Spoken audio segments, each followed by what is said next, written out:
OK, on to languages. Yeah, moving on. In the Daily Telegraph today, we've got languages in the twilight zone as state schools go for an easier option. I mean, this to me is absolutely shocking. I mean, you think about when we were all at school, it was absolutely compulsory, wasn't it, to learn French and... The shocking thing is that the rest of these Johnny foreigners don't know how to speak English. That's the thing I find shocking. Where have they been? How dare they? It's a very easy solution. Don't encourage him. Don't applaud that. He doesn't even mean that. Shadow, I hit you with my cucumber.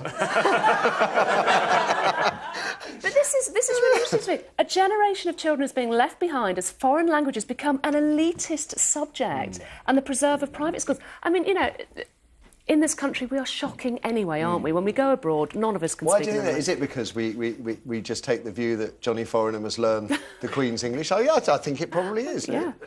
Huh? I think. What do you think? I was made to learn French and German, and I'm absolutely useless at both of them. I had no natural gift for languages whatsoever. But I think it's important that we try. I think it's... Yeah. It's quite interesting because, of course, Ed Balls is talking about introducing more exotic languages into the mix, like Mandarin Chinese. Oh, please. Which, well, it's because, like, Australia, they used to teach French and German to school kids because they kind of inherited the British school system. Thing, yeah. And then at some point they suddenly realised, what a ridiculous thing, we're in Australia. So they now teach them Japanese and things which are actually... where you're more likely to meet people and where business is done between two countries. That makes more sense. Russian or Slovenian or something like that. Scottish. Yes. Yeah. OK. Language, one last one for you? Yeah, no, finally, we've got in the Daily Mail today, the bark and butter... I love this story. In Fast Food UK, 1 child in 4 thinks that bacon comes from a sheep. I mean...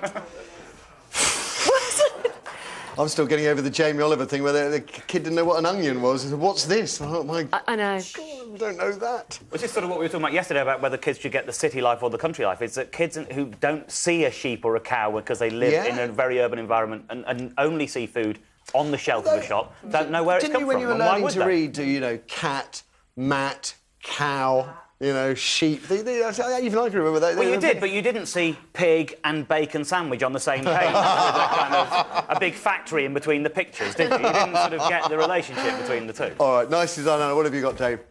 Daily Telegraph, story on the front page. Muslim police say Islam not to blame for terror attacks. This is the National Association of Muslim Police. And the officers have told MPs that Muslims are being stigmatised by the government's attempts to tackle terrorism, which was adding to hatred against entire communities. And they're basically saying that it's actually far-right extremists. It's like the BNP are more of a worry, and there's a kind of... It's becoming a bit of a them and us culture. And if you stigmatise a whole faith, it actually doesn't help. I think this is true that a whole faith has been stigmatised, but to say that Muslims haven't been responsible for these terror attacks is also incorrect, though, because the terror attacks have been launched exclusively by extremists, but they are nevertheless Muslim extremists. Well, yeah, but I think if you were to say, you know, the troubles in Northern Ireland, well, Christianity is to blame, and we all stigmatised all Christians, and then people would feel differently. Although in that particular group, of course, it was both sides were Christian. Well, yeah, no, absolutely, but they were still, you know, you could call them Christian extremists if that was what they were doing in the name of their faith. So I think it's... You know, I can see both sides of the story with this one. I think they're making a sensible point, which is don't stigmatise a whole community. It doesn't actually help. You can't go around saying that the BNP poses more of a threat than Islamic extremists, which is what they're saying, because as far as I know, the BNP haven't blown up anything, whereas Islamic extremists have, and they've killed hundreds of people. I mean, there's... Oh, yeah, well, I think that, you know, the people you want to stop are the people doing bad things, and I think, obviously, that people who are doing that in the name of Islam actually don't represent the majority view of that would be a clearer message. That's the point, isn't it? That it's not what it's actually about. The Independent has a story, the fall in official unemployment rate masks the rise in hidden jobless. I actually read this and think most of it is pretty encouraging news. I just don't believe a word of it, I'm afraid. I think unemployment... I mean, listen to the job figures on 5 Live as I come in the morning, and there's factories closing left, right and centre, more and more people. I just don't... I mean... OK, we've got one set of figures saying there's a, you know...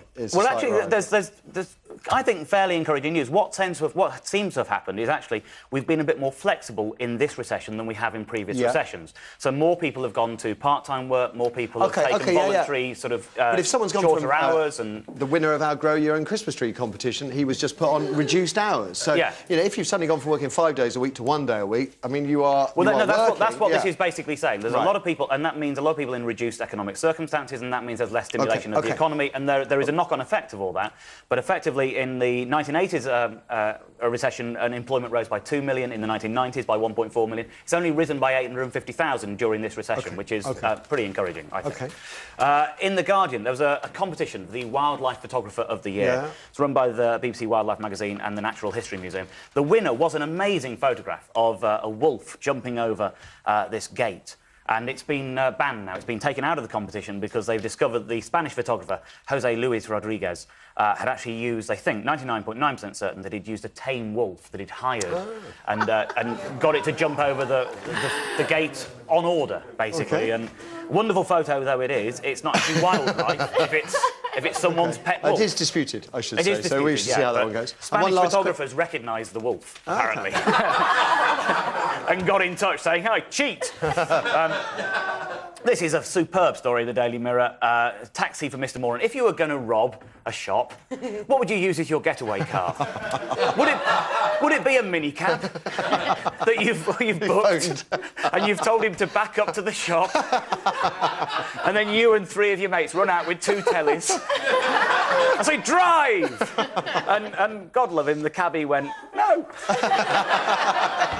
It's right up there with the burglar who robbed the bank that was directly opposite his own house, and after robbing the bank, crossed the road and went home, and not surprisingly he got caught. There was a story in the latest in the winter with all the snow that we've had lately, where they caught a criminal who'd smashed and grabbed on a car window, put it through, and stolen stuff from the car, and they just followed his bicycle tracks all the way back to his house.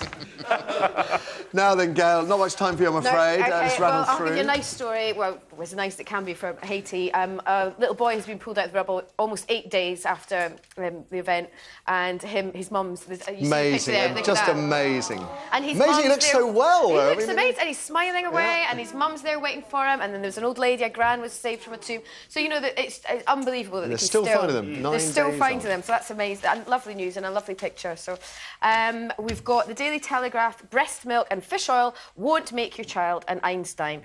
This has been going on for ages and ages, isn't it? Whether breast is best or you formula milk. And I think it's basically how intelligent your family, how intelligent the mother is. I think that's... the Food Standards Agency, which is a very powerful, very important, very respected body, and they are saying something that I'm not allowed to say on television because rules forbid it, which is that the only reason that children fed on breast milk appear to do better in tests is because their mothers were more caring. I breastfed for a little bit, but then I got extremely bored after a couple of months and just thought, it's quite sore. That was my daughter, not my ex-husband. But anyway, so they're saying breast is best, whatever. Okay. I'm in The Sun now, and this is about 63% of primary kids have a mobile phone. It's unbelievable, isn't it? Absolutely unbelievable. I mean, my daughter's got a little play one that sometimes if she's at Daddy's, I'll phone it, or she'll text me. But that's it. But these kids are actually under 16s, are going to school. Like, who are they phoning? Each other. But they're all like, "I'll call you from the other side of the..." It's me. So, yeah, but then straight from that one, there's another one which is in the Mail, and a girl 13 got 90 lashes in Saudi in schoolgirl for using a mobile phone. But not just she got 90 lashes, the girl who's not been named was also sentenced to 2 months of jail because she assaulted her headmistress after being caught with a phone. Yeah. So that's kind of, well, you know, still, you don't get 90 lashes for having a phone, but then she did attack a teacher. Not in this country. Not in this country. Not yet. Yeah. Not yet. Not unless you It was a when I'm in charge moment, wasn't it? No, when we were doing the throw to the ads just then, and I said, and the Saudi solution to children who use mobile phones in school, the fabulous PA whispers in my ear, cut their hands off. And I thought, this is that kind of Saudi summary. Just the thumbs would do. Can't send a text message without a thumb, can you? That's...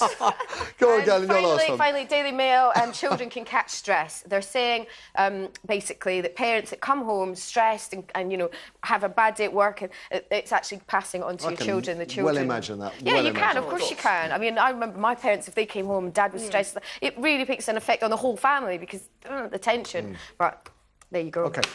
Nicely done, guys. After the ads...